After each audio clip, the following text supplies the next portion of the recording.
Oh, I'm gonna need this.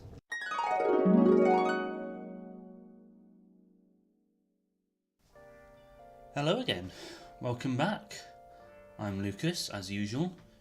You're watching the Sunday Update. I am shattered. So what's been going on this week? Well, firstly, I'd like to say that I'll try and keep these videos to about 3 things, because I think that worked well last week. It's a nice number, you know, magic rule of 3 and all that. It's a nice number to try and aim towards every week. And it means that hopefully I don't babble on too much, which I'm very guilty of doing most of the time. So most of the week has been dominated by my obsession with exams, as you may be able to tell from the title. It's been Monday exam, which you heard about my revision practice for last week, and I don't recommend that, but it seemed to work for me, so I'll take it. I came out of the exam, like I've come out of a few exams, and just people would ask me, oh, how have you done, how have you done? And I just go, look, I didn't care about it beforehand, I don't care about it now. It went well, but it's done.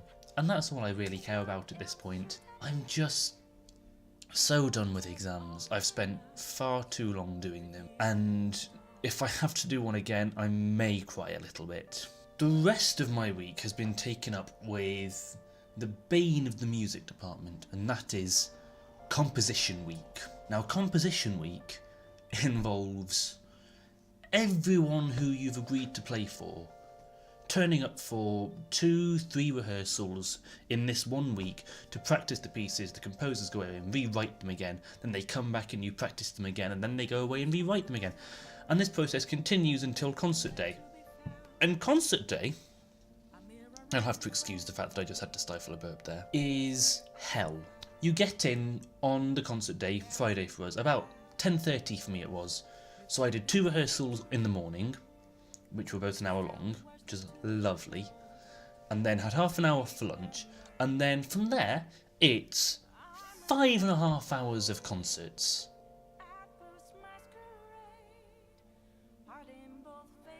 I was not amused. Some of the compositions, I'll confess, were amazing. A few of my friends wrote the most wonderful pieces. They were really, really good.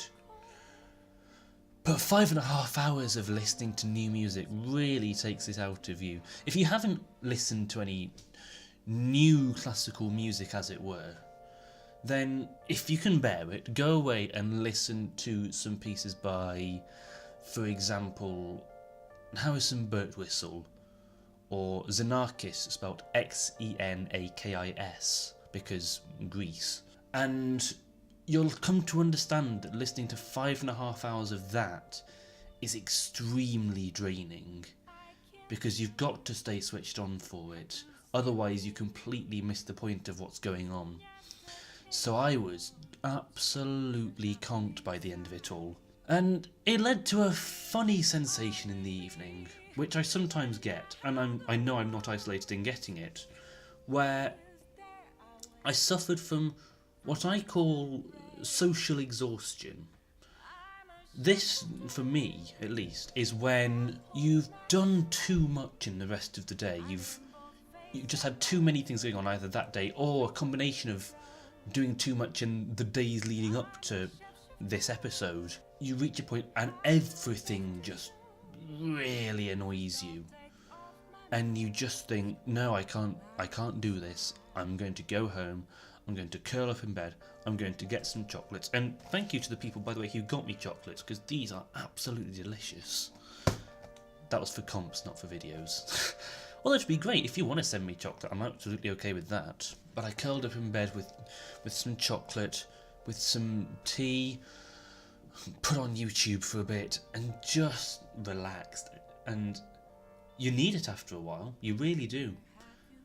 I tend not to get this as much as I used to. I used to get this quite a lot while I was at university, but it really kicked in on Friday evening.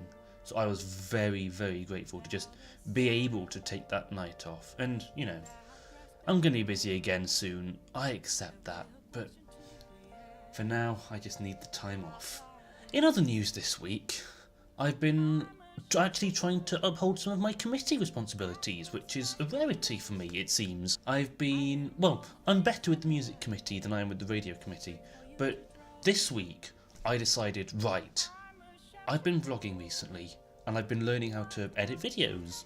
I hope it looks somewhat acceptable to you guys. I'm going to put this to a greater level of skill test, and ignoring the fact that I couldn't speak English just then, I'm going to record and edit and publish a promotional video for our radio station Fuse FM. This has been stressful. So we recorded the video. It was originally going to be on Wednesday, but our station manager was unavailable at the time, so we had to reschedule for Thursday. So I took all my equipment in on an absolutely disgusting Thursday and set it all up and recorded, and we spent about half an hour or so recording. It was fine. I didn't want it to be a long session. And I took it away to edit. And goodness me, the software I've been using to edit these vlogs did not like it. And I understand why. I'm using a computer that, as lovely as it is, was not designed for editing videos. It's got extra variants and models of it that you spend an extra $1.50 on, and then you get this performance base, as it's called, because I got a Surface Book. I didn't get that one. It was a good move, but now that I'm editing videos, I really regret it, because it just keeps kicking me out and out and out, and I can't handle it. Oh! So I'm currently fighting that. Well, I say currently fighting that. I'm going to be fighting that as soon as I finish editing this vlog, which I know the software can handle, so there's something, I guess. By the way, in case you were wondering, the kettle you heard earlier was brewing me this, a lovely peppermint tea, which goodness me I need right now.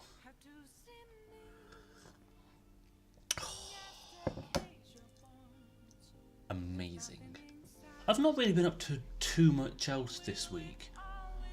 The reason I'm so tired today is because the only other thing I've really been up to is, for the first time in probably a month and a bit, I played squash. Now, I'm not a squash player, I'm a tennis player myself, but a good friend of mine at university is a squash player, and he's agreed to teach me squash, and in return I'm teaching him tennis, and then at some point we're going to have a game of badminton where we're both equally as bad as each other. But oh my word, squash is so demanding. It's incredible for your fitness. I don't know how fat I'd be if I hadn't been playing squash most of last semester. But goodness me, it's tiring. I walked out and, well, for want of a better way of putting it, my buttocks were aching. I can still feel it even as I'm sitting down. I can feel the strain running up my spine and down the top of my legs, down my hamstrings. Oh, I'm in no little discomfort, and I'm also quite ready to go to sleep. Hence why you can see over there that I just couldn't be bothered putting my coat away when I got in, because I got in and just recorded this straight away. So that coat did not have time to go and find its rightful place in the cupboard. It's just living there, probably until I go to sleep tonight. So that's pretty much everything I've been doing this week. And I know I said earlier I'd keep these videos to about 3 things, because that's about a decent length, I reckon. But there is one other thing that's been going on this week, and I was debating whether or not to include it at all, but in the end I think it's best, at least for me, if not for anyone else, that I do. Over Christmas, just after New Year's, I finally plucked up the courage to ask someone out, and I shan't divulge details because, no, that's not cool. And they said no, and I had no expectation they were going to say yes, quite frankly. It was a big step for me. I don't think I've ever asked anyone out before. So that was quite scary. And now that university's finally kicking back in again, I'm seeing them more and more, because, you know, we're both in doing our respective things. I now don't really know how to handle the situation. I've never been particularly good in social situations. I'm sure anyone who knows me will tell you that. But there's now this added layer of I don't want to do anything that will make the situation any more awkward than it already is. And quite frankly, I don't know how awkward they feel about it. I feel incredibly awkward though, because now I'm in a position where if I do something wrong, it's not going to be looked upon well, at least by them, if not by other people. So I'm treading very carefully at the moment, I feel. It's almost like you've got to check through everything you say in your head before saying it out loud, as if to say to yourself, okay, is there anything in here that might get misconstrued? Because even if you don't intend something and you say it, you've still said it, and you can't get out of that. But for now, it's difficult, and I guess I just have to accept that. I made my bed, and I have to go lie in it. Speaking of beds, I think it's probably time for me to stop. I need a nap. Thank you very much for watching once again. I hope that I haven't talked too quietly for one. Now that people are back in the room next to me, I'm trying not to make too much noise. I hope you've had a good week. If you want to talk about your weeks, or if you have any advice for me on my forlorn love life, then please feel free to leave it down in the comments. I'd greatly appreciate it. While I'm being a sellout, I'd quite like you to like the video. I got 6 dislikes on the last one. I don't quite know what I did to deserve that, but there we go. Let me know that too. I'd quite like to find out. I've been Lucas. You've been great. Thank you very much. Take care.